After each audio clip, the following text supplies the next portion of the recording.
Jeff Reed set to kick. Off we go, a mile high in Denver. Eddie Royal took one back a couple of Mondays ago.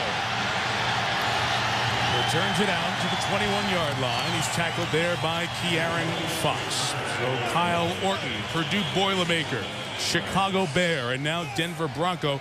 When he has played at home, he has been very successful. The Chicago days, and thus far here, that interception number jumps out. All these confusing defenses and all that goes on, he protects the ball, Jaws, as well as any quarterback in the league. And that's the reason he's so successful. You look at his record, 18-2 at home, overall 27-13. You win the turnover battle, about 81% of the time you're going to win the football game.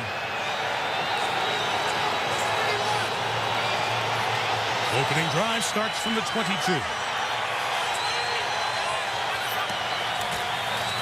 Play action, first play. Pass is caught by Royal. First down, gain of 13 for Eddie, who's been quiet the last couple of weeks. Well, take a look at this. First play of the game, they insert Russ Hochstein, an offensive lineman at tight end. Normally, Denver runs the ball from this formation. Play action pass on the first play of the game, and there's that guy, Eddie Royal. We want to see a lot more of him tonight, Jaws. Nice job by Orton. He looked at Brandon Marshall first. There was double coverage. He came backside to Eddie Royal. Terrell Buckhalter's the back. His first carry. Gains a yard and a half. There is 92, the NFL Defensive Player of the Year, James Harrison, on the stop. After an official gain of 1, Orton gets rid of it. Royal. First down, midfield. Gain of 14. When you play the Pittsburgh Steelers defense, it starts with protection from your offensive line. Here, a nice, comfortable pocket for Kyle Orton to throw from. He could get in that back foot, get his weight back, and deliver the ball with a nice transfer. Nice, clean pocket. If he gets that kind of pocket tonight, it'll be a good night for Kyle Orton.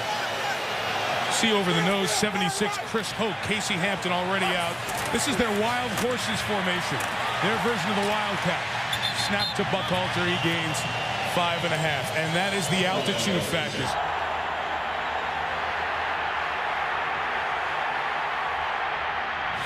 Orton, Royal, third catch on the drive.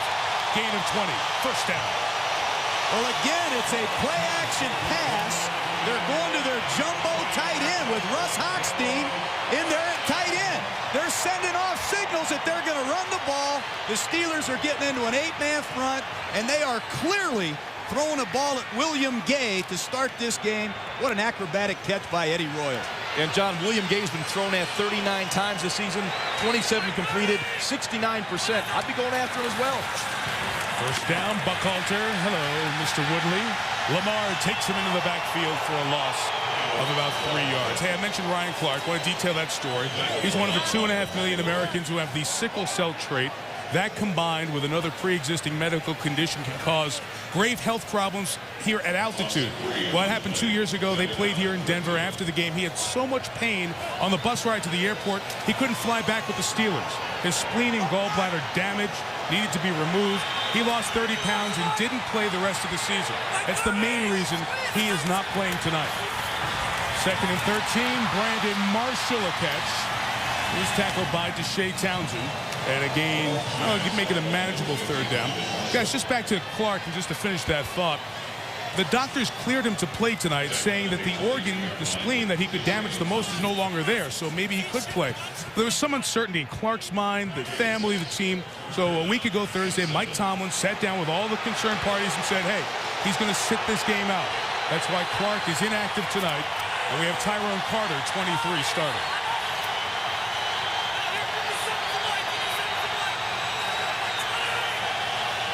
Three receivers on 3rd and 6. Here comes the pressure. Orton got rid of it. Deflected and intercepted and dropped. Almost a William Gay pick. Battling in the air along with Royal. Ike Taylor came on a delayed blitz. Forced Orton to throw the ball just a little bit prematurely. You'll see Ike Taylor, number 24. He's right in there. We're going to come off that slot right there in a delayed blitz. He comes off the spot right there, clean at Horton. If you'd have had time, probably would have had a shot to get that ball a little more to the inside. 40-yard field goal attempt. Matt Prater. Opening drive, 3 points for the Broncos, and they take a lead. Stephon Logan, kick returner for Pittsburgh. From 5 yards deep, will bring it up. Logan cutting to the inside. He's tackled at the 15-yard line. Garcelle McBath. Steelers ready to take over at their own 17. Ben Roethlisberger and company, first drive of the night.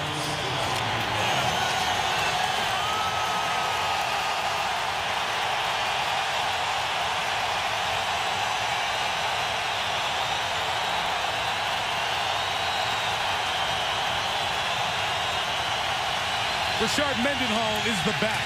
Second year out of Illinois. Gain of 4 to the 21-yard line. Mr. Roethlisberger, age 27, couple of Super Bowl rings.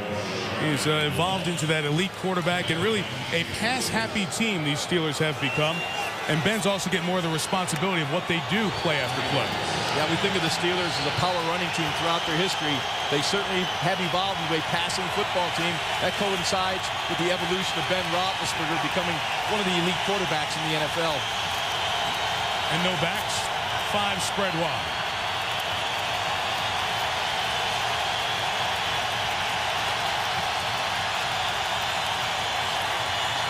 It's the 5-man rush. Roethlisberger to Santonio Holmes.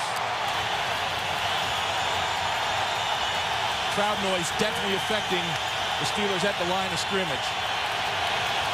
Extra tight end David Johnson leads the way for Mendenhall. Behind Chris Kemoeatu's block. Nice gain of about 6. Andre Davis made the tackle. Roethlisberger throws over the head of Ward. Incomplete. Third down coming up. The pressure from Dawkins out of the secondary. Well, the Pittsburgh Steelers love that bunch formation. They're very good running the football, but here's a pass. Watch Brian Dawkins come off the edge, unaccounted for. You saw Mendenhall come across the formation to get the pickup, but Roethlisberger missed the throw. Watch for Dawkins to blitz 10 to 12 times tonight. John, we mentioned Ty Law a second ago. He's on the field. 5 defensive backs.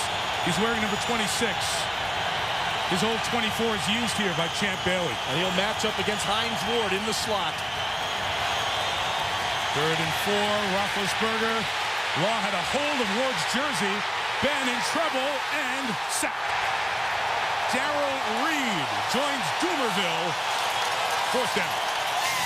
That is a coverage sack. What an excellent job by the Denver Broncos.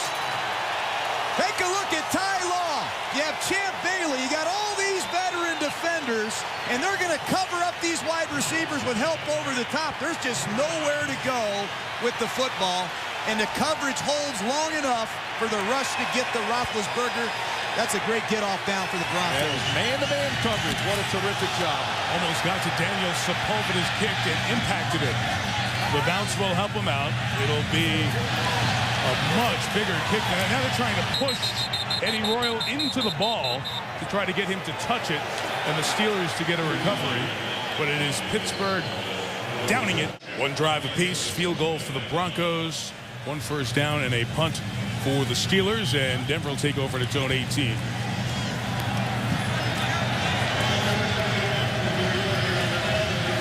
And John, you mentioned this earlier a couple of times, again with Russ Hochstein, the offensive lineman, 71, reporting as an eligible receiver.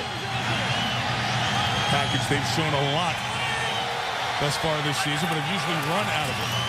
And again, it's a first down, play action out of it to Brandon Marshall. He's wearing construction barrels for shoes tonight. First down at the 33. Bit of a chess match with McDaniels, 33.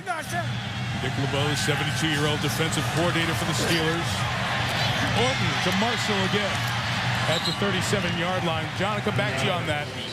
That's a lot of your scripting. When we talk about scripting the first 15 plays, you get that variation of formations in there as well? Yeah, absolutely. You set some things up for later in the game, and you give the Steelers some things they can't possibly prepare for because they haven't seen it. But we have not seen Tony Scheffler, the outstanding Bronco tight end, yet.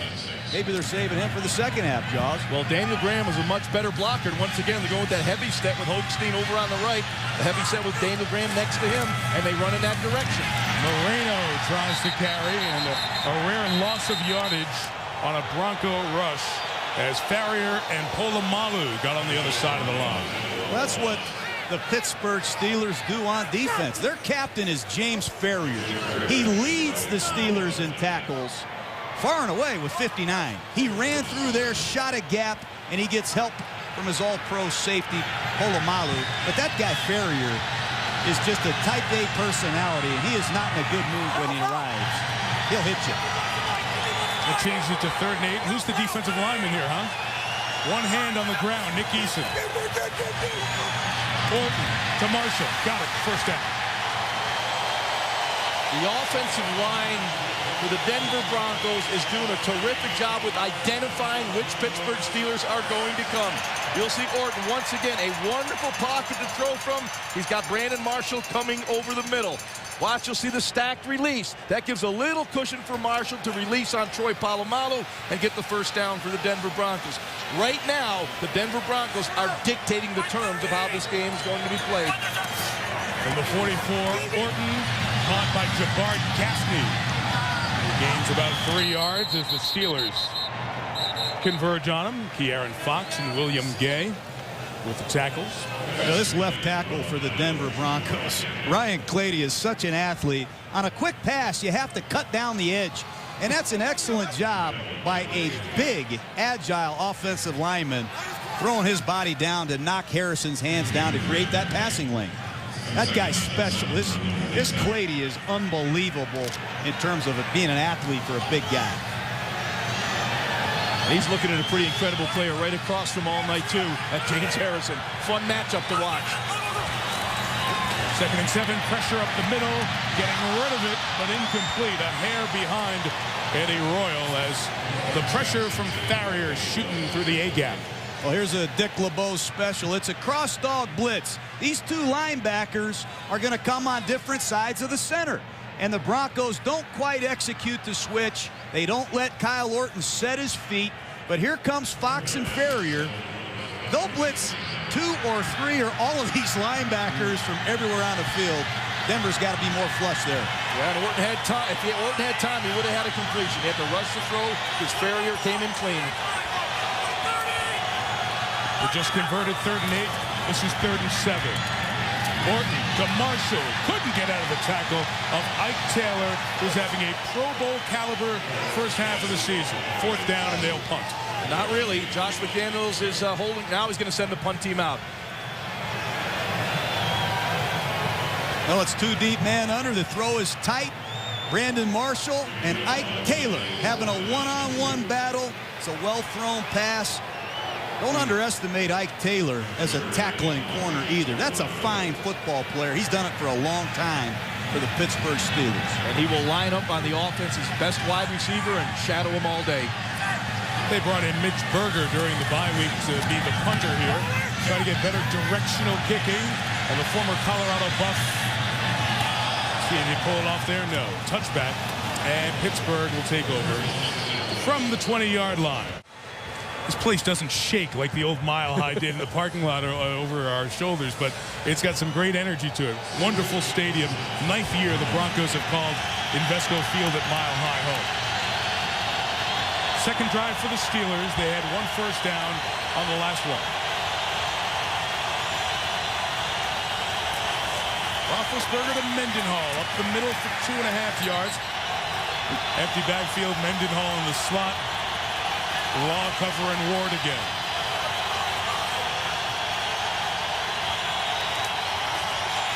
Four rushing, Ben looking, incomplete for the rookie Mike Wallace. Now you guys brought up Ty Law and Ty Law being here. Remember, he did this last year. Set out essentially the first half of the season. Then that Thursday night mega game, Jets at Patriots, he goes out for the Jets against his old team and covers Randy Moss. He comes here trying to do the same thing, kept himself in shape, and now he's going to try to cover Hines Ward. Yeah, a little bit different staying in shape than having to run around the field with Hines Ward all evening. That's pretty tough duty, but he started off with an outstanding coverage on him.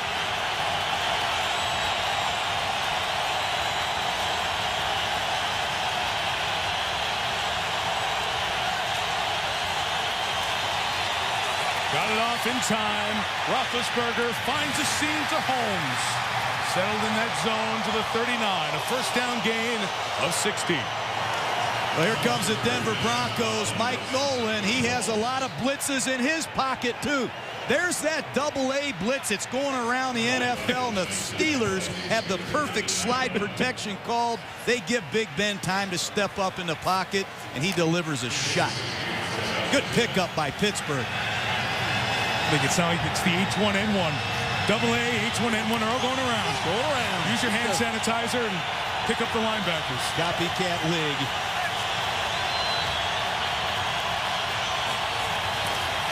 First and 10, deep drop, Roethlisberger in trouble. Goes down. Second sack, linebacker combo clatter. Andre Davis, DJ Williams. Take a look at Denver this time.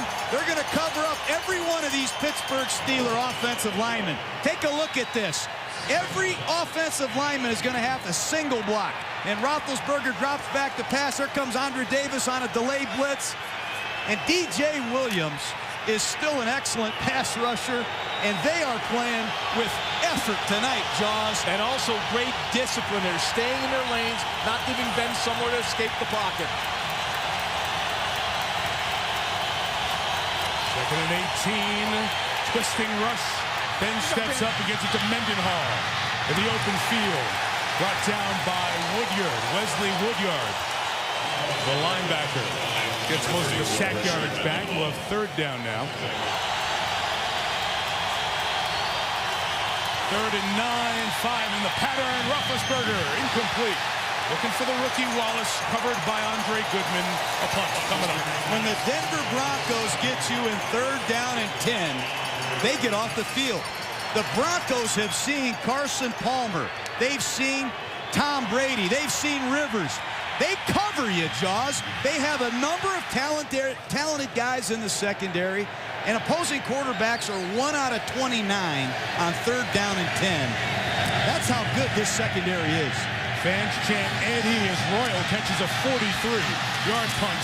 Returns it just shy of the 25-yard line as the opening quarter comes to a close here in Denver. It's a very special day, Wednesday, Veterans Day, and we all salute and tip our cap to the women and men who serve our country, have and do now.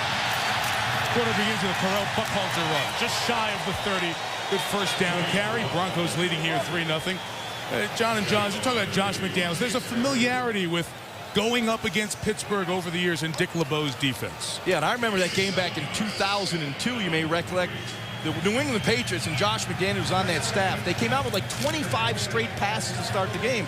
To start this game, it was 11 passes and only 4 runs. You know, sometimes you can take a different approach and be aggressive. Josh McDaniels so far tonight has taken that approach. Extra lineman again, Hochstein. As they block for Buckhalter and Corral carries for a couple of yards. John, you've experienced this, that going up against the Steelers, it's not like it's anything different. They just keep doing it well. So how much of an advantage is that for McDaniels? The Steelers are so good and so physical. That's why they don't change. They're relentless. But Josh has had experience going against the Steelers, not only with Tom Brady, but last year with a young quarterback, things didn't work out so well either. That's right. I don't hear anybody talking about last night's game. Pittsburgh shelled New England at New England. That's right. We didn't hear about the Matt Castle performance, a dominant performance by the Steelers. There's that Steelers creep defense again, only one D line with his hand in the ground. 3rd and 3, and Orton throw is complete to Royal for the 4th time tonight. First down. I gotta tell you, Kyle Orton right now is razor sharp. Outstanding anticipation of this throw. That back foot hits the ground. He sticks this one in there. The only place to put the football down low where Eddie Royal could make the catch. You could see Kyle Orton is feeling very comfortable tonight. Uh-oh, here he is lining up out wide. Yeah, they're wild horses formation. He sometimes does just this. Motions back.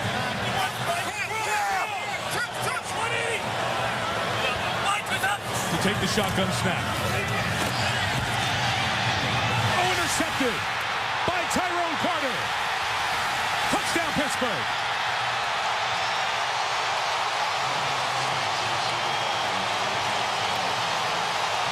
Just as I'm saying wonderful things about Kyle Orton, who's always been very careful with the football, he makes an errant throw. He steps up in the pocket, never sets his feet. The ball sails on him. Interception. Tyrone Carter.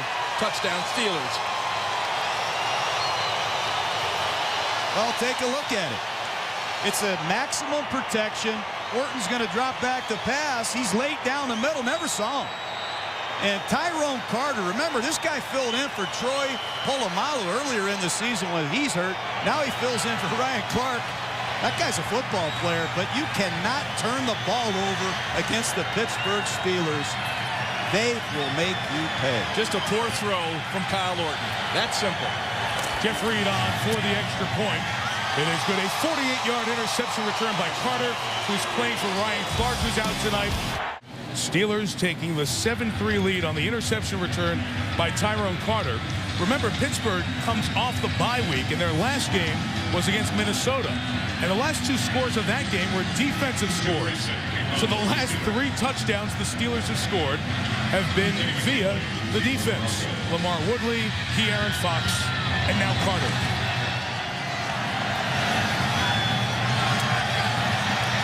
Kenny McKinley brings this kickoff back for the Broncos. And he's down at the 21 by Arnold Harrison, covering his special teams. And they'll run it with Moreno for 4 to the 25-yard line. Go back to that interception. You know, one of the things these Steelers do, when they bring both of these outside linebackers, the nose guard is responsible for the back on a check down. And take a look at Chris Hoke peel out of there and find the check down. Unbelievable Dick LeBeau, isn't he? Who has a nose guard peel out of there to cover a check down, and it screws up the timing of a play? A lot of people have it, but very few execute it like the Steelers. Orton holds on too long. Brought down. Brett Kiesel in with the sack. And again, you're seeing some of these somewhat anonymous but high-impact defensive linemen.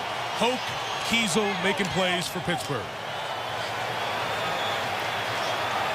And you'll see right here the pressure from the outside. James Harrison, man-to-man, just power, strong. And then you see Kiesel come back to the inside. Harrison forced Orton to step up, and there's Kiesel waiting for him. That's up 3rd and 10. Look at the Steelers. One hand on the ground. They bring 5. Orton has time. Has Marshall. Great move. First down, Brandon. Polamalu chased him across the field. Down at the 36. A gain of 15.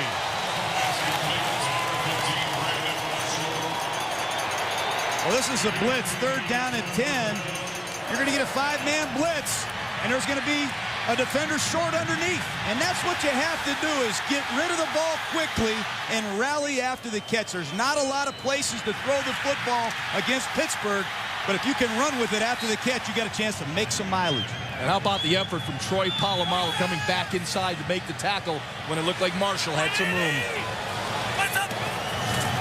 From the 36, Noshawn Moreno into the waiting arms of Ke'Aaron Fox for a loss of a yard. Guys, Brandon Marshall's season high in receptions is 8 against New England in the overtime victory the Broncos had here. He already has 6 tonight, and that's typical. The last couple of years, he had over 100 receptions each year.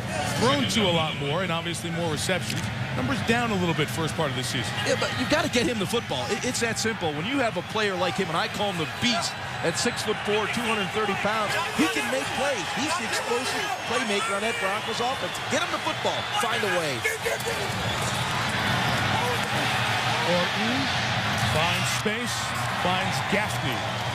Gets a couple of yards. Ike Taylor with the tackle. A 3rd down coming up for Denver. You know, talking to James Ferrier last night, he was most concerned with Kyle Orton's ability to work this intermediate passing game. And so far, Orton has completed a high percentage, but he hasn't had time to find those complementary receivers. In Pittsburgh, when they get a feel for this Denver offense, you watch. They'll get after him. It's hard to get a feel. They're using a lot of formation variations, a lot of different personnel packages. Josh McDaniels is really mixing it up. Nothing yet to the tight ends. Here's Orton throwing complete on cue to the tight end, Daniel Graham. First down at the 44. Boy, Mike, you can really read a coverage. You know right when to go to that tight end. Gain of 18. That's a great job by Kyle Orton. I said the Steelers were going to heat him up. Here they come. Off the left side of the screen, Orton gets hit right in the chops as he throws this ball. What great location. They don't have it accounted for, but Orton knew exactly where the hot receiver was. That's an excellent play by quarterback. You know, John, you were talking about James Ferrier, worried about the intermediate area for the Denver Broncos. Right now, 1 to 10 yards from the line of scrimmage, 9 for 9 is Kyle Orton. He's working that intermediate area very well. There's some movement there. This will be the first penalty of the night. Don Carey's our referee.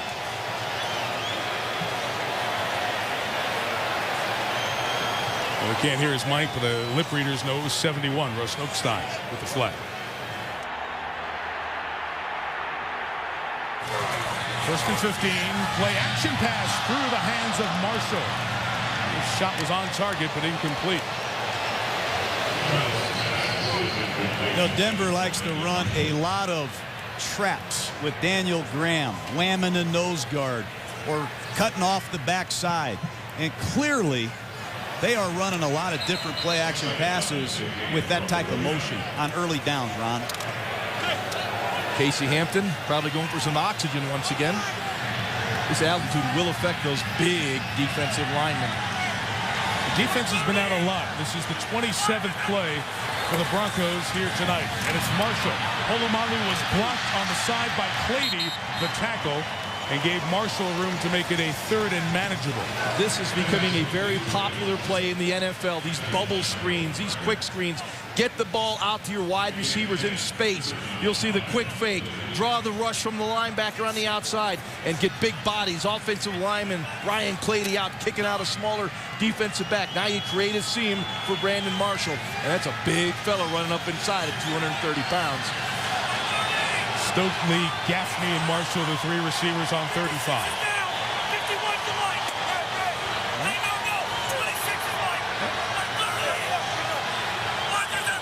Orton makes a second declaration, takes the pressure, delivers to Gaffney, didn't come down with it. Let's see. Will this be incomplete? Yes, incomplete pass. It'll be fourth down. He had it. Going to the sideline, Josh McDaniels wants to get a look at it to see if it's a challengeable play or not.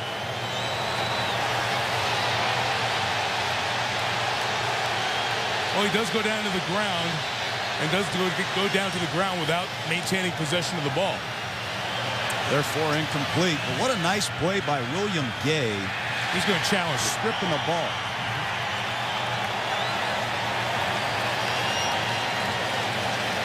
It's interesting because the ball's knocked out before he goes down to the ground. So the ground is not the causing agent. But usually once you go down without possession, it's incomplete pass. So we'll see. Okay, Denver's challenging a ruling here on the field on third down, a pass to Jabbar Gaffney. The key to watch and to look for here is as that second foot comes down, the defender has contacted him. Now what happens is the ball is knocked out and he goes to the ground. It is just a hair call there with that second foot coming down and then the ball being knocked out. Here's Don Carey, the referee, who's looked at it. After review, the ruling on the field is confirmed. The receiver was going to the ground and did not maintain possession. Denver is charged with their first timeout. It will be fourth down. And the reason it's confirmed is because the contact was made before the second foot came down. That's the key to that. And when you hear it's confirmed, that means looking at replay, the way we called it on the field was right. So now it's 4th and 5, and apparently the Broncos will line up to go for it. First, they're going to reset the game clock. That's why they stop it for a second. Might try to draw them off sides with a hard count right here. If I were Pittsburgh, I'd be alert for that.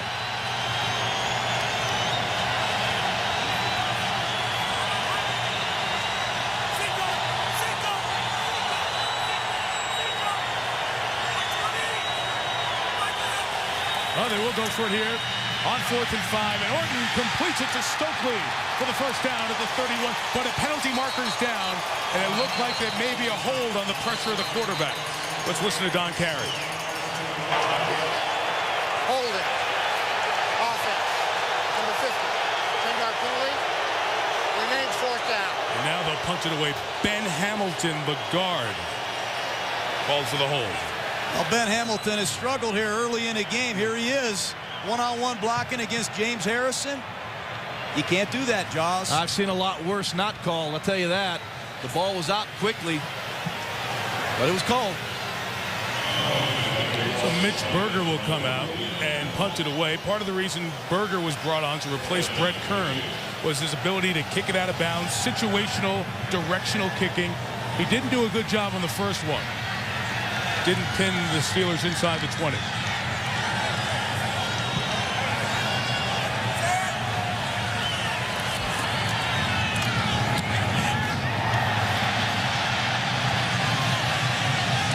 This one goes out, but not anywhere near as deep as he had hoped. They're going to mark it at the 20-yard line, maybe even farther up.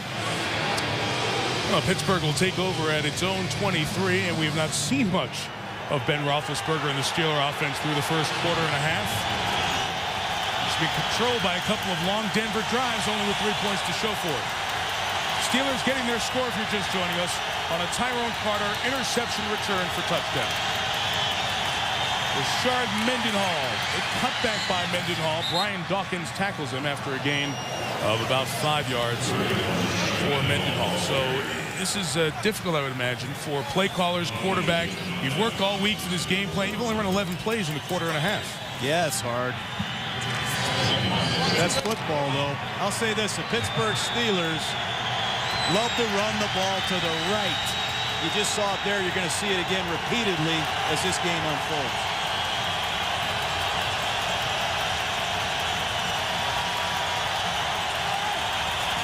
Broncos were trying to get a motion call on the Steelers. Did not. Mendenhall runs for 3. 3rd and 2 here for the Steelers. And this is an area where the Broncos defense has been very stingy on these 3rd downs.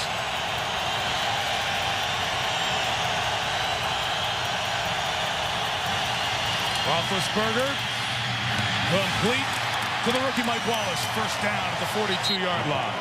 When the Pittsburgh Steelers get into this bunch formation and you see Mike Wallace playing as the outside guy in the bunch, you can bet your life they're going to throw him the ball. This guy is a rocket ship, man. He comes flying out of there at 4.3 speed. When you see that bunch formation with number 17 on the outside, I'd make a red alert on my sideline sheet. And when Hines Warren's there, it's usually a running play.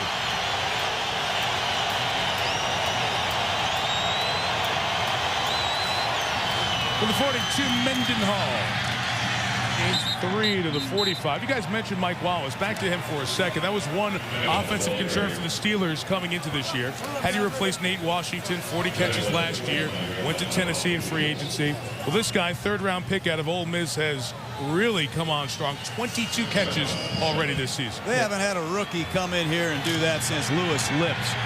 Mike Tomlin said they needed a guy that can blow the top off of the coverage, and clearly Mike Wallace is that guy. There's Ward over there, that trips formation on the right side. And we get a whistle. First flag against Pittsburgh tonight. Full start. Offense, number 79. 5-yard penalty. Remain 2nd down. Right guard Trey Essex. Mike, I remember in the preseason, we went to Latrobe, spent some time out at training camp with the Steelers, and you stand along the sideline and you see guys running, all of a sudden, who is that number 17? Who is that guy? I mean, you can just see this guy flash and see the speed he had, and not surprising that he's having this kind of success. Remember, Linus Swede out of Texas, their 2nd-round pick, from 08 was supposed to be that third receiver. That hasn't worked out. Sweet didn't do it when he got the chance. Wallace has. No flag. Ward will gain only 3 yards. The open field tackle by Ronaldo Hill. The safety who came over from the Dolphins this offseason. That Hines Ward, he's a personal favorite of mine. I think that's 170 games now in a row where that guy's caught a football. But when you look at a guy that can lead his team 10 years in a row in receiving, that is rare. And Ward is still the most physical wide receiver in the game. He will block you. He will fight you until the end. And right now, the Broncos are challenging those wide receivers in their face, bump, man-to-man.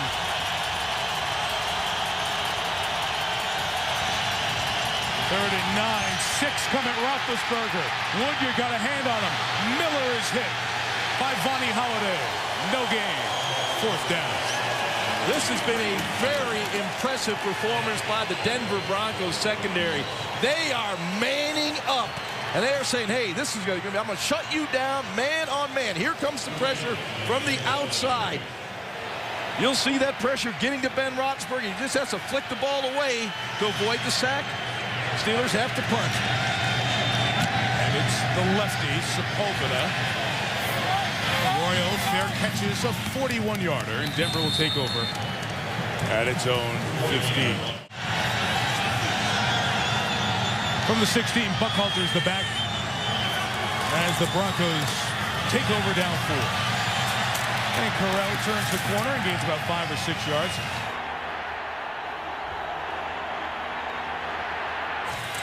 Second and 4, no Sean Moreno runs left. Yards shy of the first down. We haven't had a rushing first down. A rapid and well-played first half. Only 3 penalties combined with the 2 teams. The lone turnover in the game is the only touchdown. An interception by Tyrone Carter early second quarter, giving Pittsburgh a 7-3 lead. 3rd and 1 for the Broncos.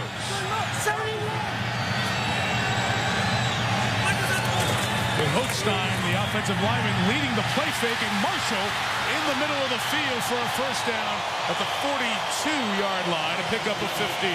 That's exactly what you do when you're struggling offensively. Try to get a big explosive play on a play action in short yardage.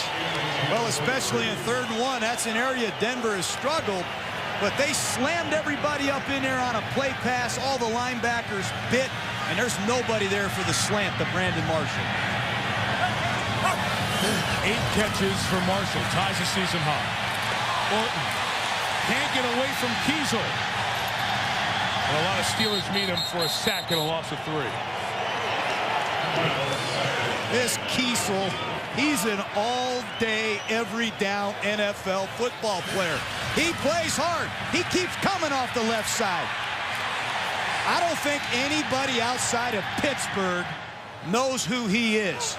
But Brett Kiesel is a football player, and he brings it. I can tell you this, in the Super Bowl against the Seattle Seahawks, he was a dominant football player. There are people that know how good he is, John.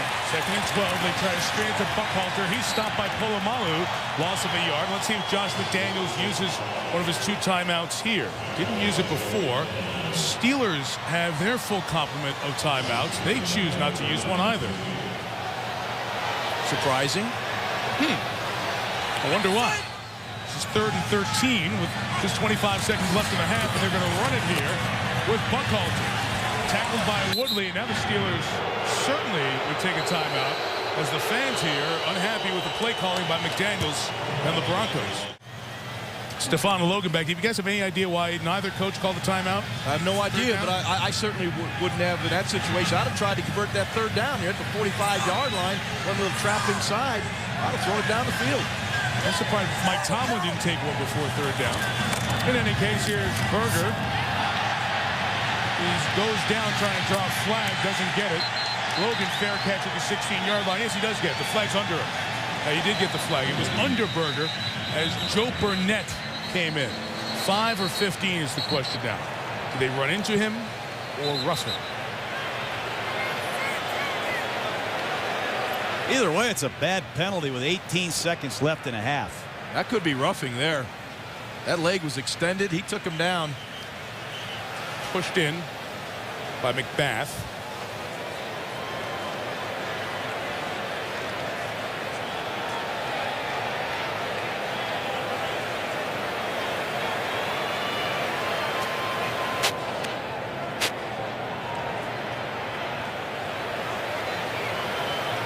Let's see what Don Carey has here.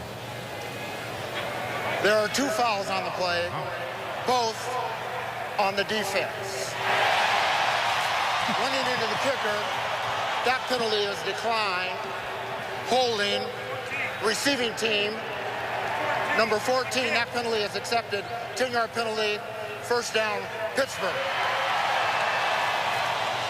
The reason that it's first down Pittsburgh, the holding is a post-kick foul, so it doesn't impact the Broncos picking up a first down.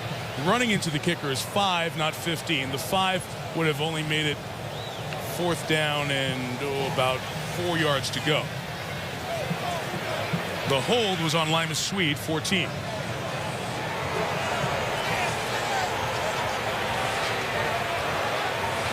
And there it is on Kenny McKinley, the gunner. One of the things that always drove me crazy was I never understood what the difference was in roughing the punter and running into the kicker. The referee says, hey, you ran into the kicker. I said, well, what's the difference? If you run into my kicker, it's 15 yards. But the Steelers dodged a bullet right there. Yeah, I mean, you almost broke the leg of Mitch Berger on that one. I guess that's only running into him, not roughing him. Ben will probably just take a knee here, and it's an 18-play half for their offense. awful quiet. It sure has been.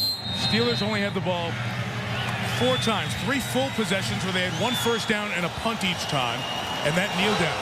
Pittsburgh will get the ball to start the third quarter. The only score, Tyrone Carter's 48-yard interception, pick 6. Steelers have not taken a snap in Bronco territory yet tonight. Matt Prater to kick. Stephon Logan takes the at-altitude kick from 4 yards deep. Oh, look at the left side. Logan trying to get there. Not going to do it. Brought down by Woodyard and Barrett, shy of the 20. Here's Susie Calvin. Well, Mike Tomlin raved about this Broncos secondary coming into the game. He said it's been really tough to establish any kind of a rhythm there, mixing 2-man with pressure. They're excellent at disguise, but it's nothing they didn't see on film. They need to be able to execute. Of course, the priority for the Broncos was keep Ben in the pocket. He told me that his guys seem to have the right idea, but it is hard to do. They absolutely cannot let Ben get loose here in the second half. Able to get to him a couple of times in that first half, Susie. Each team with 2 sacks in the first half. You see, it's been a while since this Steeler pass-happy and successful passing offense has been held in check like this. Starting from their own 17.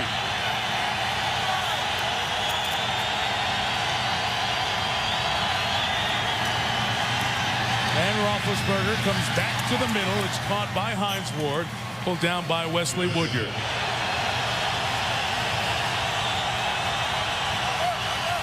After the gain is 7 to Ward, his second catch of the night. Here's Mendenhall bouncing to the outside. And there's the first rushing first down of the entire game. Either side, out to the 30.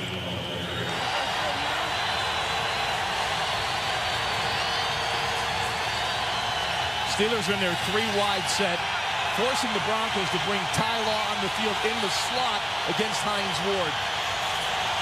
Top of your screen. Mendenhall go that way with a run, sneaking up inside. And Woodyard, a 3rd straight play for the second-year man out of Kentucky after a short game. And really, that's the 2nd time in 3 plays that the Steelers have milked that clock all the way down to 1 second. The Broncos are disguising their coverages so well. Big Ben's having a hard time getting in the right play. Yeah, they've actually gone into their muddle rather than the full huddle, kind of get him closer to the line, giving him more time at the line of scrimmage.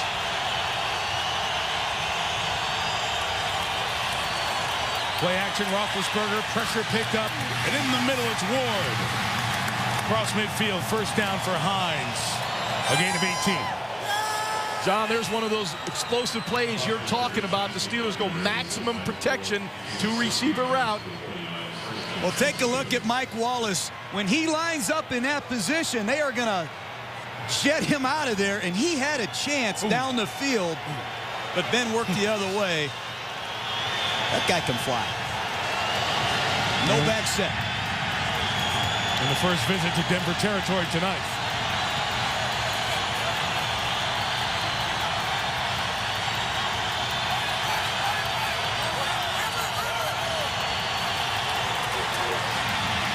And Roethlisberger, that pump and throw to Holmes.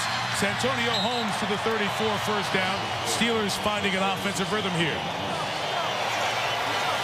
Boy, Ben Roethlisberger in the pocket. He does some crazy things with the football. There you saw him again. He pumped Brian Dawkins into the flat, really opened that hole. The number 10, Santonio Holmes. Yeah. You know, they do a good job in their no huddle. And Josh, you mentioned their muddle huddle. Not a full no huddle because of the noise, but it's gotten them going. A good tempo here where they did not have it any drive in the first half. At the 33. Ben has it knocked out from behind by Kenny Peterson. It's picked up and a chance to score. Robert Ayers, the rookie. Touchdown. Denver leads.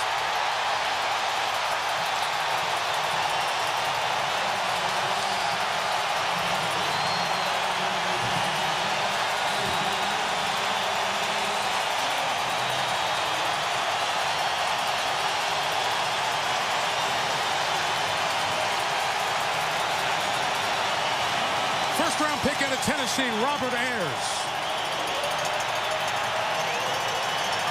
Kenny Peterson with the pressure, number 90, knocked the ball out of Ben Roethlisberger's hand, and a very opportunistic Robert Ayers takes it to the end zone for the Denver Broncos. Once again, good pass rush pressure by the Denver Broncos, collapsing the pocket on Ben Roethlisberger.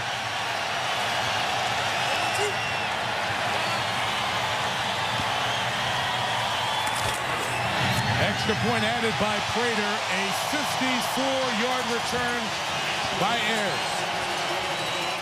Oh, Ben Roethlisberger trying to get his offensive line back together as they let up that sack, forced fumble, and touchdown.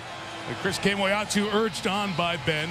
It's a 10-7 lead. This was after the play as Kemoeatu allowed Peterson in. Kenny Peterson, who was a high school teammate at McKinley High School in Canton of head coach Josh McDaniels. I mean, how often do you play on the same high school team with your head coach? Well, it happens here because of the youth of McDaniels, age 33.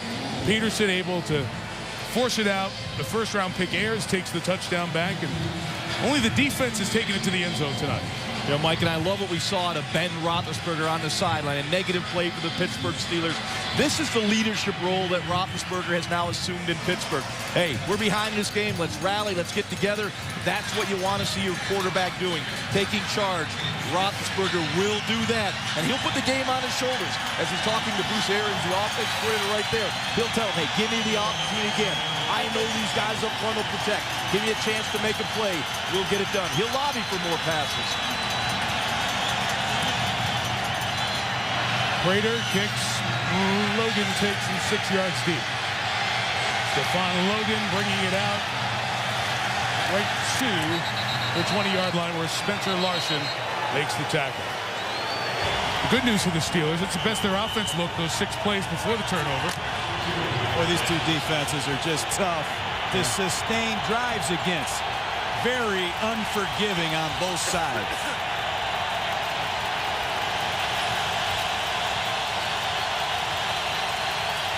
From the 20, play action, Mendenhall. Roethlisberger throws toward the rookie Wallace. On that Broncos sideline, ruled a catch. Gain of 18, first down. Well, take a look at the touchdown. You're going to see Kemoeatu here. He's got to block this defensive end in a 3-4 defense. And that alignment creates a little bit more space for these guards.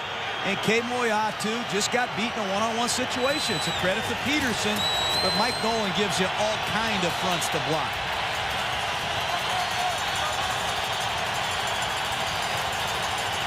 After the gain of 18 in the air, Mendenhall turns the corner. Big gain, Mendenhall, 22 yards to the 38-yard line. The Steelers need to get their running game going. That's exactly what they did with Rashard Mendenhall on this play. You'll see number 83 come across. That's Heath Miller, the tight end. Seal back to the inside. Kimoyatu, number 88, coming around the horn. Seals to the inside. Created that lane for Mendenhall to get to the outside. Well-executed blocking scheme by the Pittsburgh Steelers. And once again, as John had already pointed out, they love running right. Behind Willie Colon, he's their tempo setter.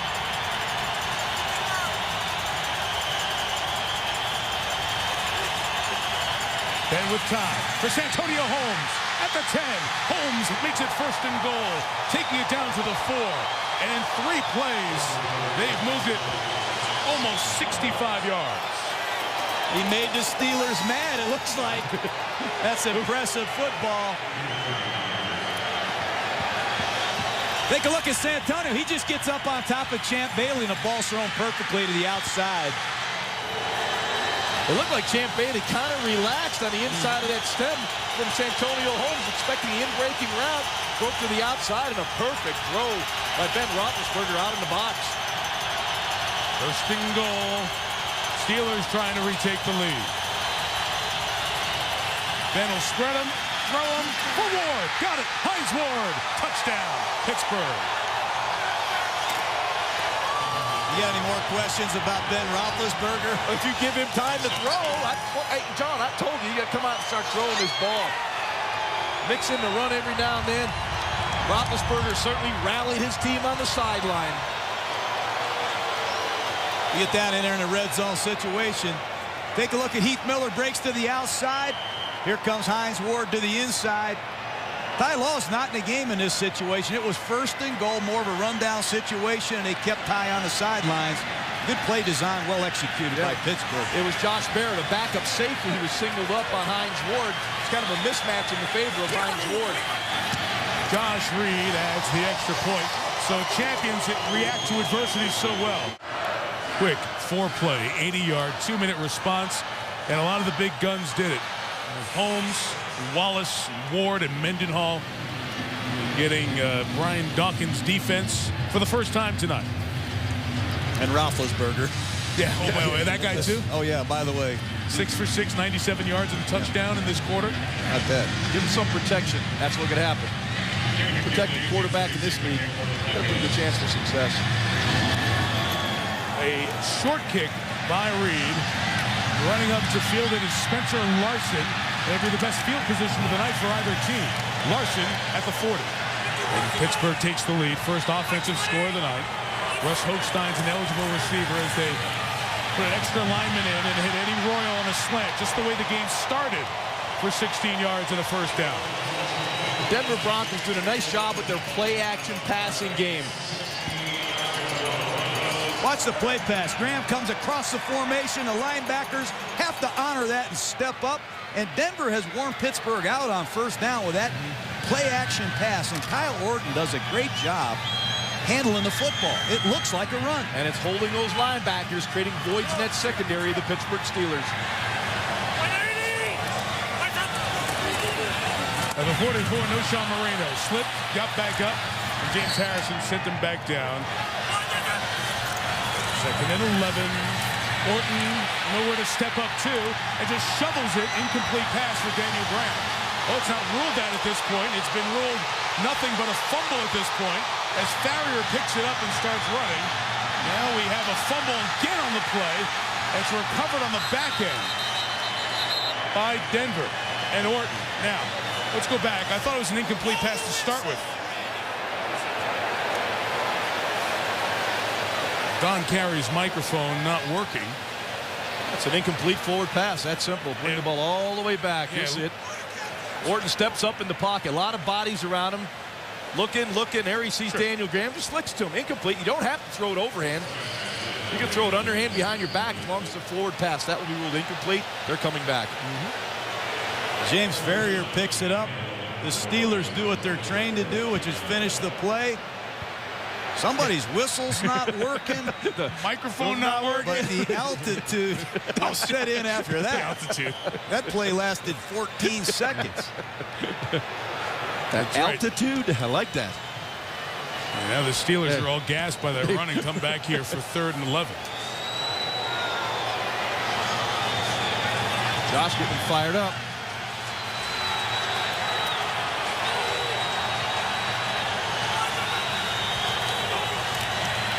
Third and 11, Orton flushed again.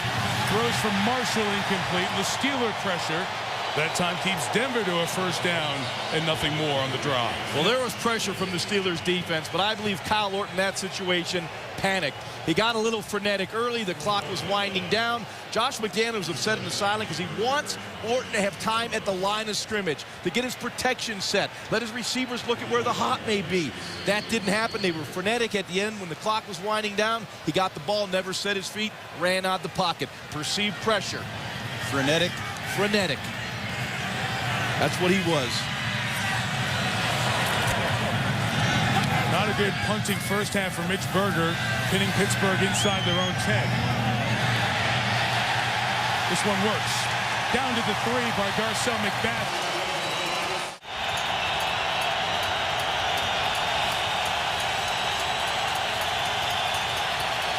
He tried him, didn't get it. Mendenhall runs to the 6. Steelers lead by 4. And have controlled the 3rd quarter. Play action, Roethlisberger to Heath Miller, the tight end. Spilled by Bailey, but a 1st down at the 21. Boy, Ben's feeling it right now. He jumps right back into the no huddle. He feels like he's got the tempo where he wants it. Here's that muddle huddle now, but they're going to be up at the line quickly. Beautiful play pass to Heath Miller. And DJ Williams just had to peek in that backfield. The play action fake just held him just enough to open that seam to get the ball in to Heath Miller.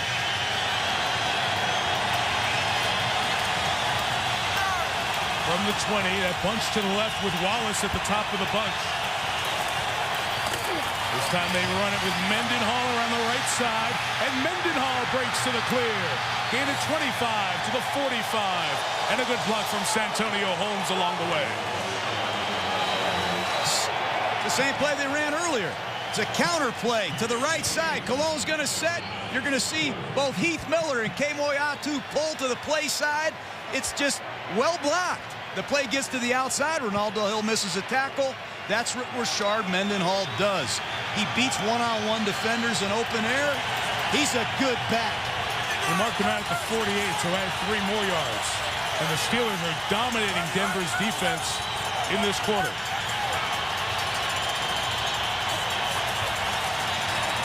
Roethlisberger, effective with that pump, comes back to Miller. Only going to be a gain of a yard here. Let's take a moment here, guys. When Roethlisberger's in the no huddle, he's calling the plays, Josh. That is correct. You know, a lot of times Bruce Arians, the offensive coordinator, will just say, hey, Ben, it's yours. He'll go in there and they use this muddle huddle, which is what they're in now. The players kind of just grope around Ben. They hang out and he gives them the play. That gives him more time at the line of scrimmage to see the defense, set his protection, and make his calls. Mendenhall huffing and puffing. Willie Parker in the game for the first time tonight.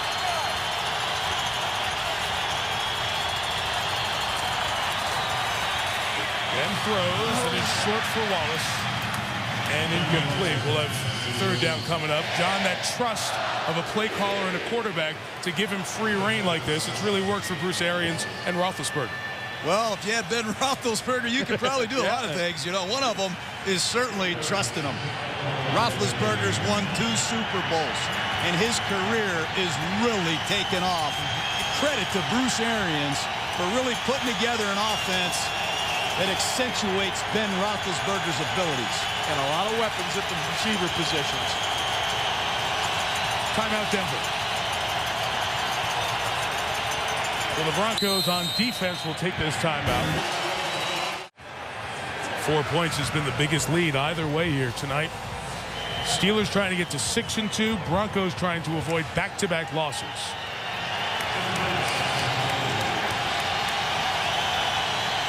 They've exceeded the first half by far as they've gone to this quick huddle, get to the line, and let Roethlisberger do his magic.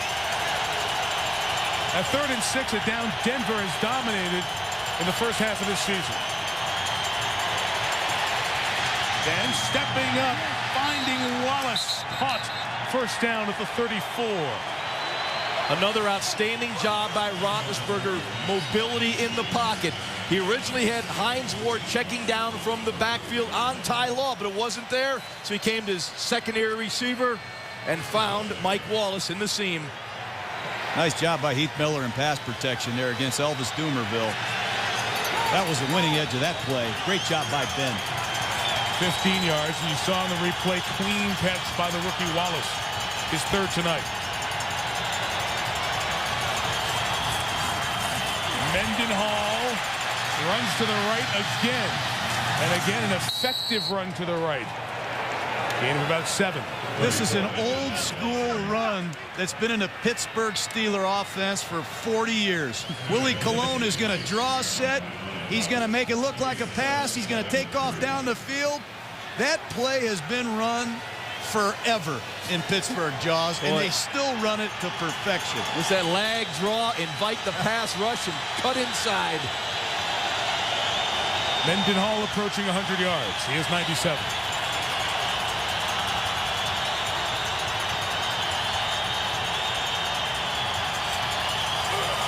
Second and 2, the pump, the throw to Holmes in the middle.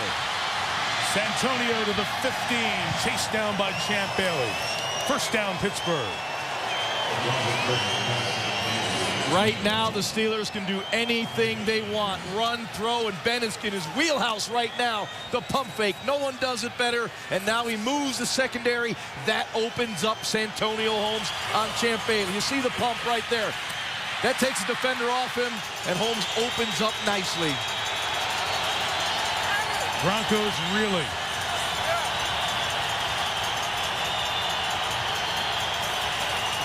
From the 15, time for Ben to the end zone, intercepted by Andre Goodman.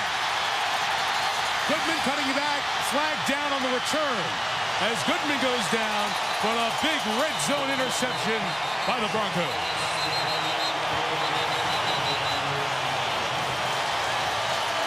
Well, this is a double post. They really didn't get very good route distribution right there, and the ball was poorly thrown. But they looked for Mike Wallace down the chute. They didn't have real good separation, and the ball was poorly thrown. That's a big mistake right there for the Steelers. Take a look at Hines Ward. He's going to try to get some space on the old double post, but they have 2 receivers running into the same region. Illegal block in the back. The intercepting team, number 68, half the distance to the goal. It will be Denver's ball, 1st and 10. There's no 68 on Denver. Kenny Peterson's hurt for the Broncos. And really, Ben just missed the throw. Yeah, that's a throw as a quarterback you wish you could have back. You know, you throw that thing back to the inside. There was a little window to squeeze it in.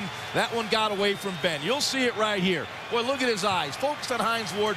The ball is back over his shoulder. And, of course, Andre Goodman right there to make the interception. But that was a poorly thrown ball by Roethlisberger. You know, when you run those post patterns where the receiver's in a close formation and he widens on his departure, sometimes the landmark is a little confusing. And clearly that ball was a miscue right there. That was not thrown where Ben wanted it. And it's rare for Ben. That's his first red zone interception since October of '07. Over 2 years since he's thrown a red zone pick. And a huge play to keep the Broncos in it. Slant to Brandon Marshall. Out of an arm tackle by Ryan Mundy, and a gain of about 15 for Marshall. Well, this is punch, counter punch. Now their body blows. Back and forth, throwing the football. Both teams very aggressive with the passing game. Nothing but a quick 3-step drop by Kyle Orton. Ball out in 1.5 seconds. Right on the belly button of Brandon Marshall. Catch that ball to get yards after the catch. You mentioned in the first half, Marshall caught 8 against the Patriots. In that overtime victory, now 9. Season high for Brandon. Orton to the flat to Scheffler.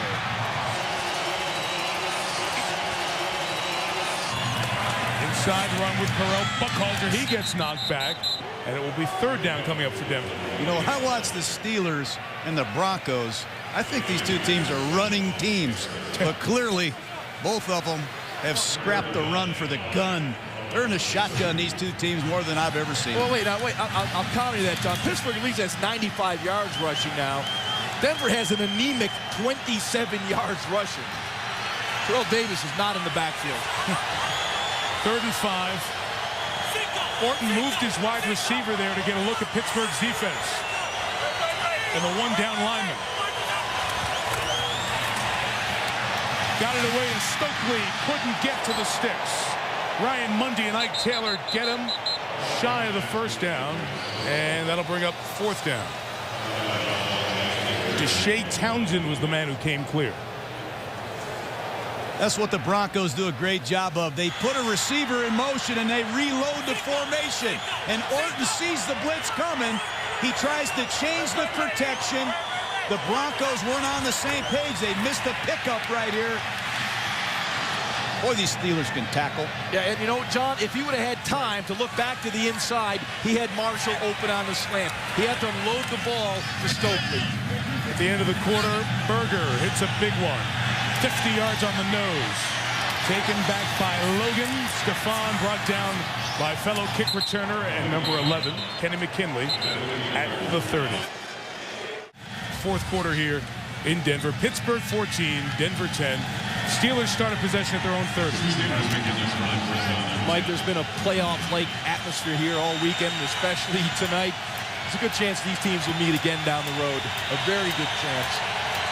They've played in the playoffs 6 times over their storied history. Drive start from the 30.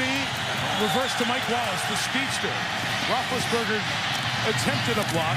Brian Dawkins brings the rookie down after a gain of 3. And Kenny Peterson was in terrific position to make a play. You know, one of the problems I saw in the last series and in this 3rd quarter was Ty Law struggling to line up as the nickel corner. See him right here? He doesn't know exactly what to do. Remember, he just got here yesterday. And all these Broncos, they're hand signaling. They're telling them where to go. Ball snap. They're running the football. And the Steelers have had 2 big runs against the Broncos' nickel defense. Now he's just covering Hines Ward up there. He was going to switch inside for a second. Now hops back out to Ward. They'll run Mendenhall to the right. Good pursuit by Wesley Woodyard. Made a lot of plays tonight. And a gain of 1. And just for the folks who are just tuning in, Ty Law, great veteran in this league, 15th year in the NFL, was signed by this team officially Saturday. He landed here Friday night. He became a father with a daughter born on Tuesday. Got a call on Thursday from Josh McDaniel, said, we want to sign you for the rest of the year. They cut nickelback Jack Williams, and he's trying to figure out what's going on. He's never played inside. He's been an outside corner for 15 years, Jaws. It's amazing what they're asking him to do. And he's doing it pretty well. Sure is. Hey, who are you and what do I do on this play? That's what he looks like he's asking now. 3rd and 6 for Ben. Deep shot for Wallace. Nowhere. Andre Goodman, strong coverage. 3 and out in Pittsburgh to start the quarter. One of the few times the Broncos went to a pure zone defense. They took away any confusion Ty Law may have had. They just relaxed that defense, came backwards. Ben tried to get the big play. It wasn't there. They've been playing man-to-man most of the night. They decided to go to the zone. It worked. Remember, Eddie Royal had the 71-yard punt return against San Diego. Special team player of the month in the AFC. See if he gets a shot at returning one here. He does from the 18. Trying to use the wall to the right. Turns the corner, but can't get upfield, and he's taken down across the 30-yard line. Beautiful night here and a great game to match. First down, Orton. A throw. Polamalu defending. Marshall out of bounds. Incomplete. Well called on the sideline. Well, that was a very dangerous throw by Kyle Orton. Troy Polamalu did an outstanding job of coming underneath the route of Brandon Marshall. Almost had the interception. You'll see it right here. It's nice to have a 6'4" receiver in Marshall out there. Almost stayed in bounds, but a very difficult throw. Orton got it in, but Marshall couldn't control. No, that is a bad decision. Wow. They're lucky to get away with that. I don't care if Polamalu is giving up a half foot. I'm not challenging him. 2nd and 10. The pressure picked up for a moment. Flushed because of Fox, and the pass is incomplete. The pressure came from Ke'Aaron Fox, and the back couldn't pick him up enough. 3rd down. Well, watch this from the end zone. If you're a running back in this league, you have to pick up the blitz. Here comes the cross dog. You cannot cut block a linebacker that's blitzing right up the middle. He'll land on your quarterback. That is just not good enough by Sean Moreno. And if the Steelers see him in there in a blitz situation, they'll blitz the back automatically. You have got to face up in that situation. Third down. Marshall out of the arm tackle with Deshae Townsend, but that's pursuit. Much more black and gold waiting. Well, I think what's happening right now, Mike, the Denver Broncos are giving the Steelers too much credit. They're not even attempting to block them and get the ball down the field. They're going to have to take some shots down the field. On 3rd and 10, you're not going to get a total blitz on the Pittsburgh Steelers where that bubble screen will work. The Steelers are a fire zone blitz team. That's a safer way to apply pressure, and they're very successful with it. Pittsburgh kicks to Stephon Logan.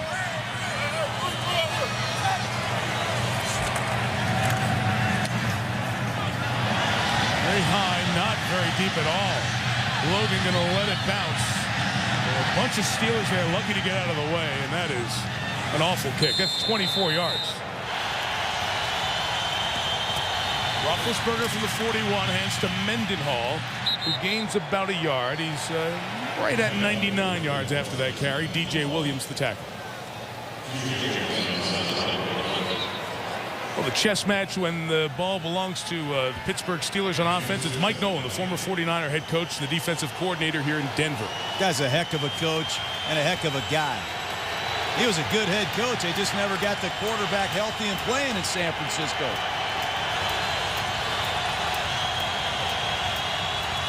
Really reworked the transformation of this defense in Denver this year. Ward catches and gains 2 yards. Ty Law out there on the tackle. You know, the Steelers had been running that counter play back to the weak side. Nice play call right here by the Pittsburgh Steelers. They come back and fake the counter play back to the weak side, and they look for Hines Ward as an outlet receiver in the flat. But it was well defended by Ty Law. Yeah, but John, they've been running a success to the right. They haven't run to the left. They tried to play fake to the left. Broncos didn't buy it. Mike Wallace has been taking a lot of oxygen on the sideline. Limas Swede is in the game as the 3rd receiver. Roethlisberger complete to the other side to Holmes in that man-to-man battle with Champ Bailey. Santonio wins. Real nice job by the Pittsburgh Steelers offensive line, picking up the pressure, and Ben Roethlisberger identifying the one-on-one. And Santonio Holmes is deceptively quick. Champ Bailey talked to us about that yesterday. He said he doesn't look like he's running, but boy, when you play against him, he is fast. And Santonio's having a big night against Champ Bailey right now. Caught everyone thrown at him, all 6. First down of the 4th quarter either way. Mendenhall takes it over 100 yards with that carry. Then slanting is Swede.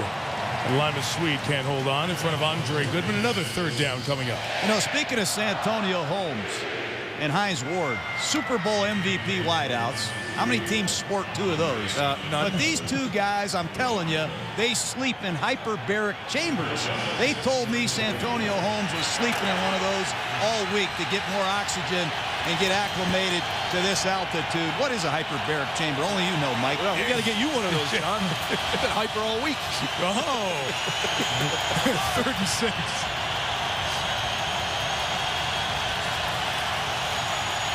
It's a 4-man rush. Roethlisberger down the middle from Miller through his hands and incomplete. Wesley Woodyard went down the seam with him. The Steelers will punt. Hey, take a look at this size advantage that left tackle Max Starks has against Elvis Dumerville. This is 6'8", 360 pounds against a 5'11" rusher. You don't see that type of a size advantage often. Gentle hands to the face, too. Yeah. Sepulveda kicks it high. Fair catch by Royal. And Pittsburgh's been able to pin Denver deep. This is Mike Tomlin's 40th game as head coach. First time he looks across the field and sees somebody younger on the opposite sideline as head coach. Tomlin 37, Josh McDaniels 33. In fact, youngest combined age of 2 head coaches in an NFL game in 16 years. But you know what? You're talking about all the age stuff. These teams are well prepared and well coached. The number means nothing. Oh, Polamalu flying in to make a first down stop of Correll Buckhalter. That is a problem. Yeah, there you go. You know, when you run motion and hand a ball off, a lot of times you're not assuming Troy's going to blitz. But right here, he shot his gun. He came flying off that corner. He is a vicious tackler. You know, Dick LeBeau told us he does have some parameters. It's hard to believe that when you watch him play. He seems to play very intuitive and get to the ball wherever it may be. Denver cannot run the ball. Orton throws, intercepted Polamalu.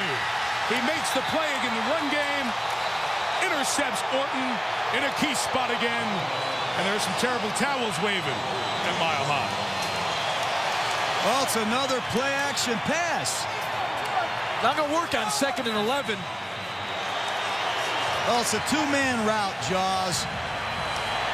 And you're just going to see a little slot combination. They're both going to run post patterns. Play action pass, not a lot of people are buying it. Just an overthrown ball. Steelers capitalize on any mistakes you make. And that guy right there, Troy Polamalu, let's get him. Star of the game. Star of the game. Let's give him something. Imperative that Denver holds Pittsburgh to a field goal and keeps it a 1-score game. Mendenhall for 6 to the 19. And this is where Willie Colon and Trey Essex, the right guard and the right tackle. These 3 guys over here on the right side. Look at Willie Colon. And John, how about this? They line up next to them 3 tight ends as well. When you look at Miller, Spaeth, and Johnson, so they got some heavy boys out there blocking on that right side, and you see it once again.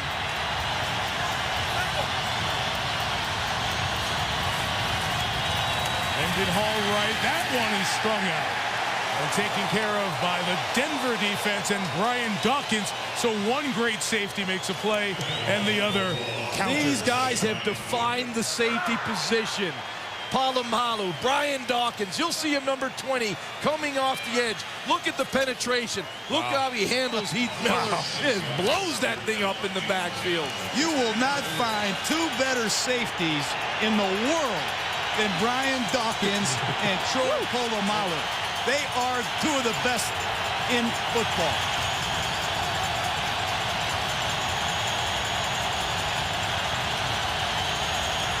Third and 10, they blitz. Pittsburgh picks it up for the moment. Roethlisberger so good out of the pocket, throws a touchdown to Mike Wallace.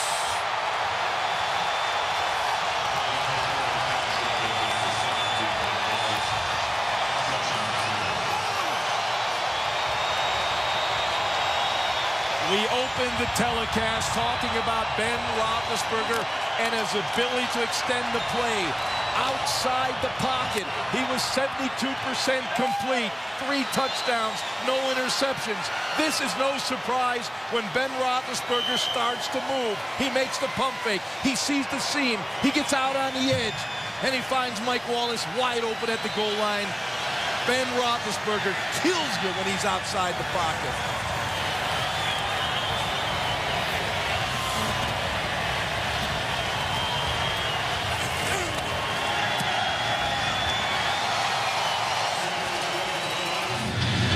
Well, the Pittsburgh Steelers able to take advantage of the Kyle Orton mistakes. He had only been picked off once all year, and that was a Hail Mary at the end of a half. Been intercepted twice tonight. One went back all the way by Tyrone Carter, and the one a moment ago for Polamalu turns into a Mike Wallace touchdown reception from Roethlisberger, and it's 21-10, Pittsburgh on top. I think the Steelers really got to be great in coverage right here. This is the one chance Denver has to get back in the game with a big return. Where Pittsburgh had given up some kickoff returns the last couple of weeks. It bounces down to McKinley, and Kenny comes down at the 25.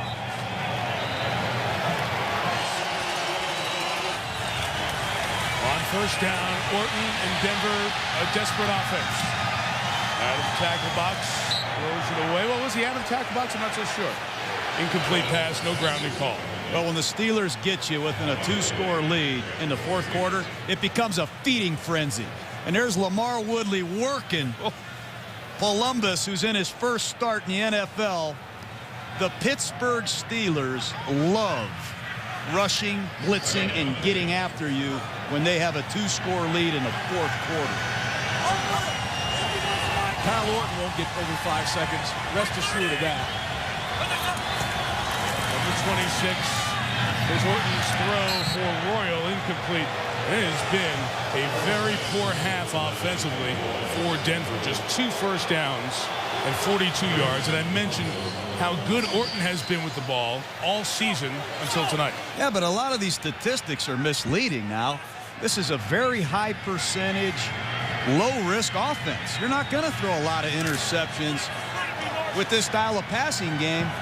But right now, they have clearly got to score and score quickly because they're 2 scores behind. Well, there's nothing going down the field. It's been short drops. And right now, the Steelers' secondary, the third-level defense is sitting on all the routes.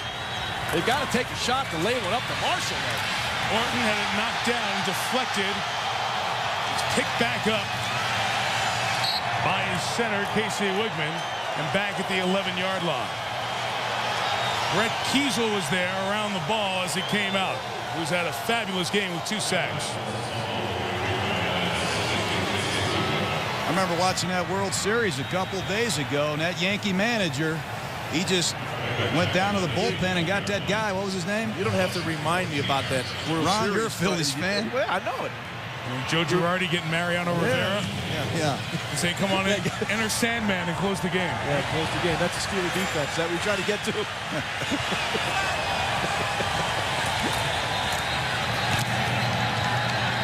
Timeout. A challenge flag thrown by Denver and Josh McDaniels. Perhaps challenging if that was a forward pass or not. Mention the many Steeler fans who were here. Right now a challenge on that third down fumble ruled on the field. The Broncos challenging, thinking it's a forward pass.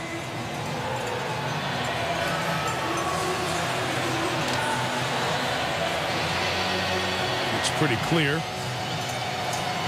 That ball's definitely going forward. The arm's going forward. That would be an incomplete pass. And James Harrison came around the edge, hit Orton's arm, but Orton still had the ball as he was coming forward.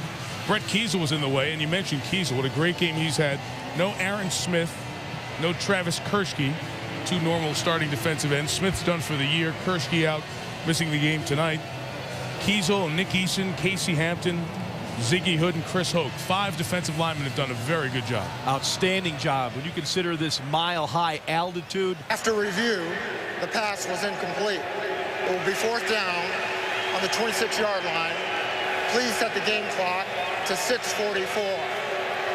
Denver is not charged with a timeout. But they are out of challenges. But what that does is it saves 15 yards, I think it is, to the 26. It also saves them 46 seconds because the clock was sitting at 5:58.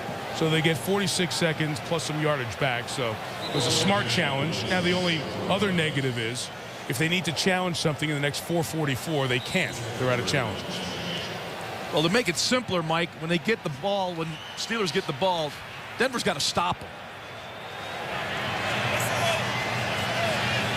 Or else that time will be irrelevant. Well, they got to stop them. They also got to do something when they have the football around. Score. Very good point, John. Very good. There's Berger's punt. Again, not very deep at all. Just 40 yards. And Noeldi Moore goes back to get it. And there goes Moore. Flag down. Flag down behind the return.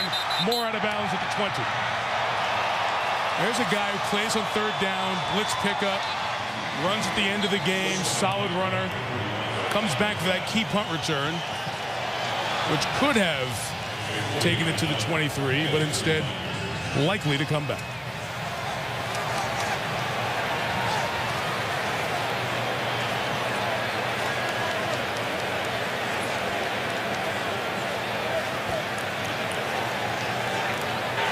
After the interception, legal block in the back, intercepting team. 10-yard penalty. First down, Pittsburgh. Erasing a 43-yard return.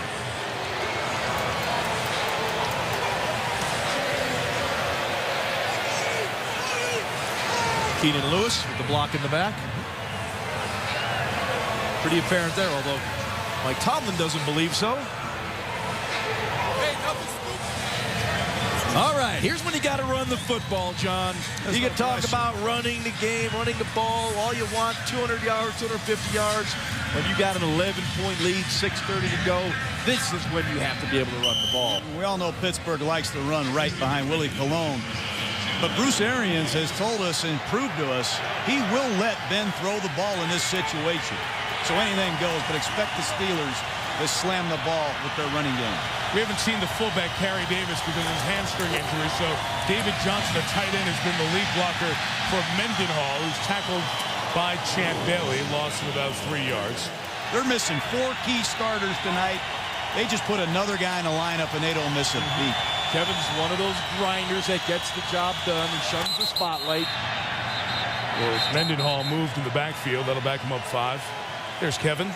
Lawrence Timmons is not playing tonight. They put in False start.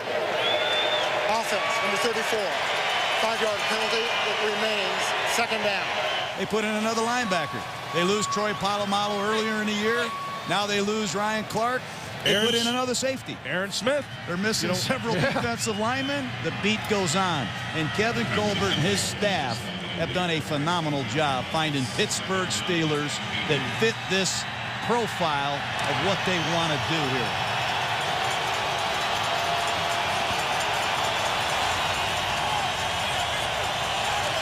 Penalty makes it 2nd and 18. Roethlisberger milked every second off the clock.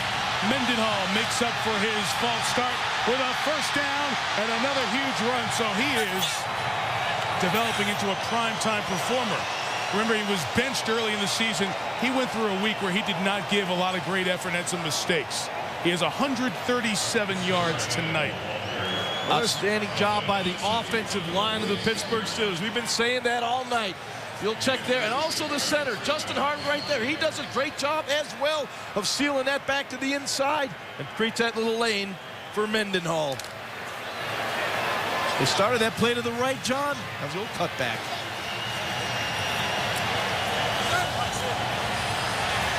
A 36-yard run gives Mendenhall a break.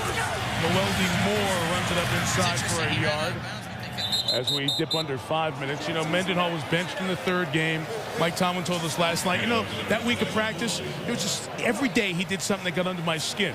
He did something wrong. So against San Diego, he comes back after that benching, ran for 165 yards on that Sunday nighter and 2 touchdowns, his first career start. Willie Parker's been dinged. Mendenhall has proven to Tomlin he can do it.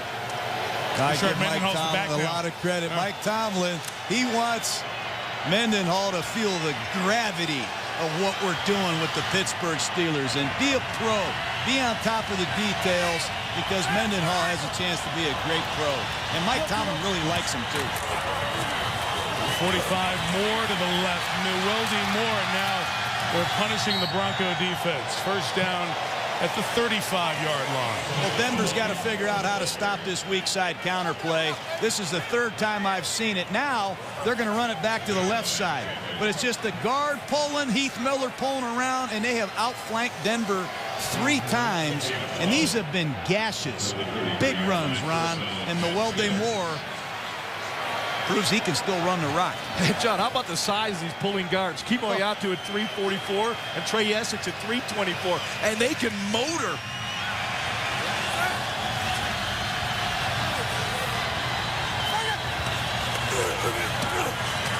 After the 15th first down of the half, a short run.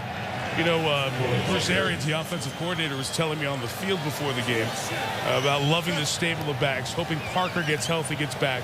We've seen Mendenhall's success, and at the end of the game, we are really happy with Noeldy Moore. Terrific 3rd down back, but these situations, he knows, don't break it for 30 yards. Get what's there, close the game with intelligence. Oh, Richard has had fumbles in the red zone the last 2 weeks. Yes.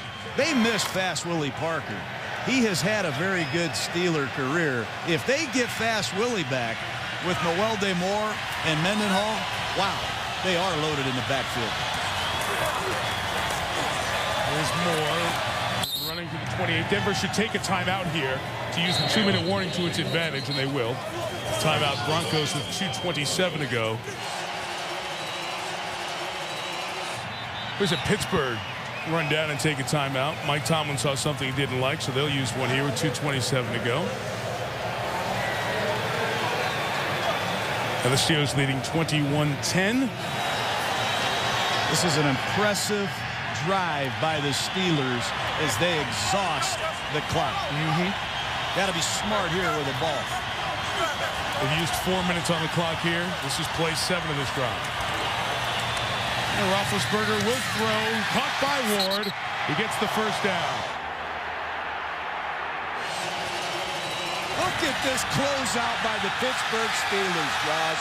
Mendenhall to the 3. And Invesco at Mile High. Sounds like Heinz Field. They've got a great team. They've won 6 Super Bowl championships, and they have the best following in the NFL. With all due respect to the Cowboys. Champ Bailey and the Broncos are bumming. They opened 6-0, and we started the game talking about the back-to-back tests, the 2 finalists from the AFC, Baltimore and Pittsburgh.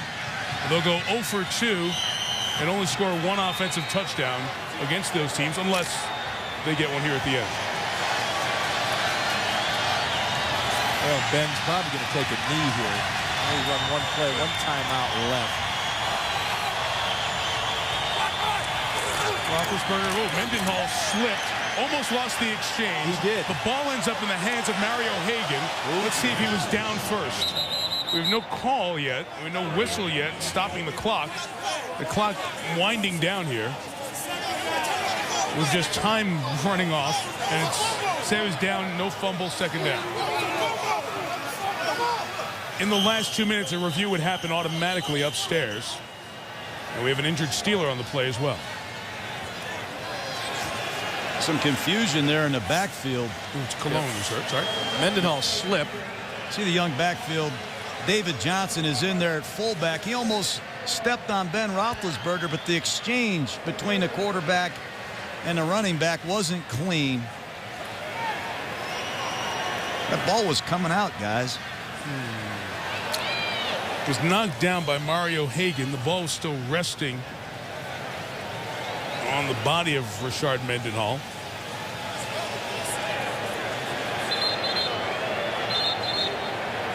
Yeah, we're talking about that Steeler, Mike, that rushing game, sorry. Well, hang on 1 second here. I just want to make sure that they're not reviewing this play, which would happen automatically from upstairs. They are not. Haven't stopped the game to this point. Because there was an injury to a Steeler player, there's a Pittsburgh charge timeout. Willie Cologne had to come off. Sorry, Josh. Yeah, I was going to talk about that Steeler run defense tonight. They've only given up 27 yards rushing.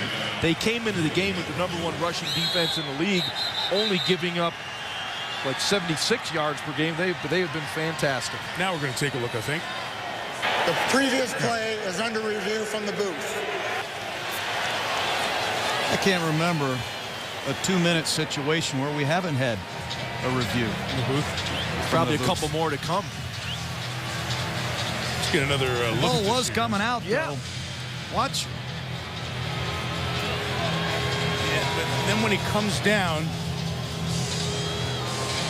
does he have possession of it or not? That's the question.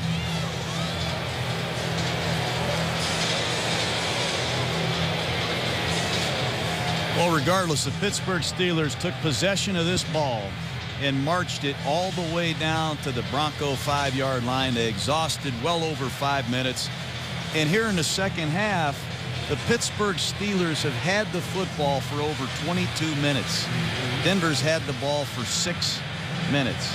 Time of possession, you control time of possession, 80% win. Just like turnovers. You win the turnover battle, +1 or better, 81% win. Protect the football, control the football, you're going to win. But when you're the Pittsburgh Steelers and you can come in here and lay this kind of performance down off of a bye week, this will be their 5th straight victory with 4 defensive starters out That's impressive. Aaron Smith, we didn't even talk about him. Might have been their best interior defensive lineman out for the year. Travis Kursky doesn't play. Lawrence Timmons doesn't play. Ryan Clark not in action tonight. And you come out and lay this kind of a game down, you're for real. Well, let's go forward here as they look at the replay review to determine if there was a fumble or not. Here's Don Carey. After review, the ruling on the field stands. So no fumble called there, and minute 35 left, each team with a timeout. You know, Mike, you talked about the Steelers. You know, they handle the pressure. They've been to Super Bowls, all those things. But they're a consistent football team. There's continuity in their football team. The coaches have been together. You know, they know the profile of every player like they have on their roster. They make very few mistakes. And for the Denver Broncos, 3 weeks ago, we saw them. They had that 3-game lead. And all of a sudden, just like last year, Jaws, here come the Chargers. Here are the San Diego Chargers. Hey. Chargers will be a game out after tonight. Phillip Rivers. Boy, what a comeback yesterday. I'd like to have that guy in the 2-minute drill. Minute 35 and one timeout for Denver. Pittsburgh cannot just take a knee and run the game out. That's why they're still handing up. Mendenhall slipped again. Man who's fumbled twice in the red zone in the last 2 weeks. Almost had a third. Runs it inside. And Denver uses that final timeout with a minute 27 to go.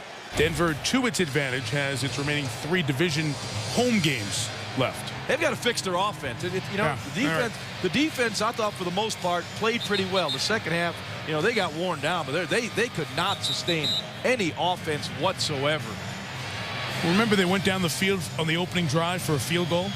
Well, the next 9 possessions, they had 7 punts, and they did not do a good job with field position. They had a very poor net punting job by Berger tonight, and 2 interceptions. This is the Denver Broncos, and they had 0 rushing first downs tonight. Yeah. I can't remember that happening in 20 years. They need to get their running game from someplace. I'm going to go out on a limb and say it ties the record. 0. Yeah, that's exactly right. That's good. You're good, Mike. Gutsy call, Mike. Third and goal, Hines Ward. In, touchdown.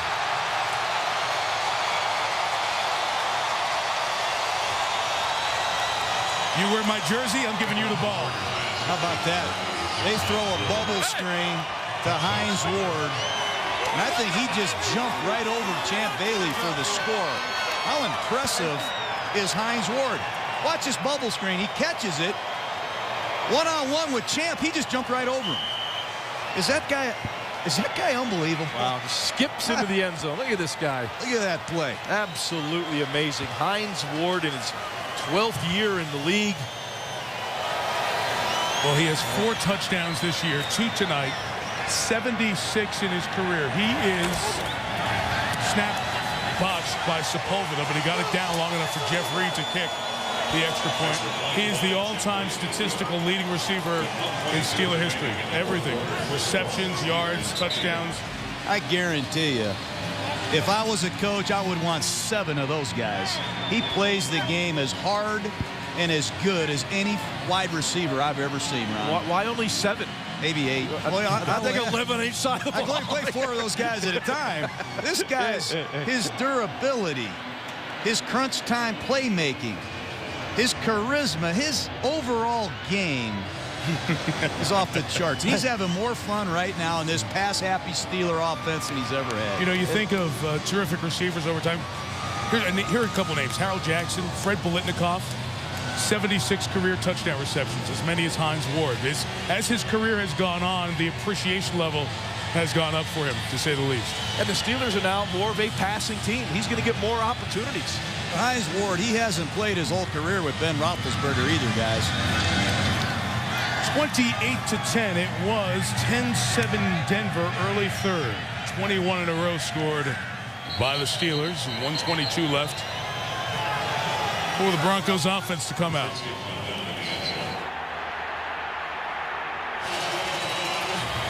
Here's Orton, who came out of Purdue. Throwing to Brandon Marshall. First down at the 32. The clock turns. Well, Brandon Marshall's had a big night tonight. He's caught 11 for a $112, so at least he showed up. But they need to get something down the field. Yeah, they're effective in short passes, but boy, it's hard to go 80 yards, 12 plays against this Steeler defense. Steelers backing off, playing zone. What a hit, dislodging the ball. And a very serious hit James Harrison lays out on Buckhalter. Good to see Buckhalter rolling over there, and the medical staff will keep him just to check him out first. Boy, James Harrison, you don't know what he's playing. Here he is. He's dropping off into a zone. He sees this back crossing a formation. Oh! How about the sound of that? Wow. Well, he gets hit in the head as Harrison walks back over him, too, accidentally. Well, we spoke to Dick LeBeau, yes, and he says we are an angry bunch for 4 hours. And they are. They come to the stadium in a bad mood. That guy right there, though, James Harrison. I talked to Heath Miller, the tight end. He says, I am so happy when training camp is over because I don't have to block that guy anymore. James Harrison, the MVP of the league last year. He was the defensive player of the month in October, and he's well on his way to another MVP season. Boy, is he something. When you're that good, they shouldn't even give you defensive player of the month, you know? He's defensive player any month. Orton getting rid of it quick as the pressure came off the edge from Ke'Aaron Fox. Boy, I remember Jack Tatum. He was something else, wasn't he? Yeah. One of the fiercest defenders in the history of the league. Intercepted for the third time tonight. That is Tyrone Carter, who already has a pick six. Goes down to bring business to a close. And there's Ryan Clark. You know, it was a tough week for Clark, who had to deal with that decision. Do I play? Do I not play? Mike Tomlin took the decision out of his hands because of the sickle cell trait that he carries, a pre-existing condition that really affected him adversely. Lost his spleen, his gallbladder, 30 pounds when they played here 2 years ago. This guy steps in for him, and you see the joy of the togetherness of their defense. The first guy out to congratulate him is the guy whose place he took tonight. Well, that was a real-life example of what these Steelers are about. They are about team, pulling for each other.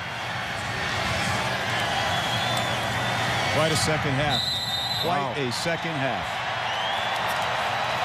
Steelers score 27 points or more for the 5th consecutive game. That is a franchise record. And Mike Tomlin's team moves to 6-2. Kyle Orton and the Broncos have lost back-to-back games. They, too, sit at 6-2. The division lead in the AFC North is shared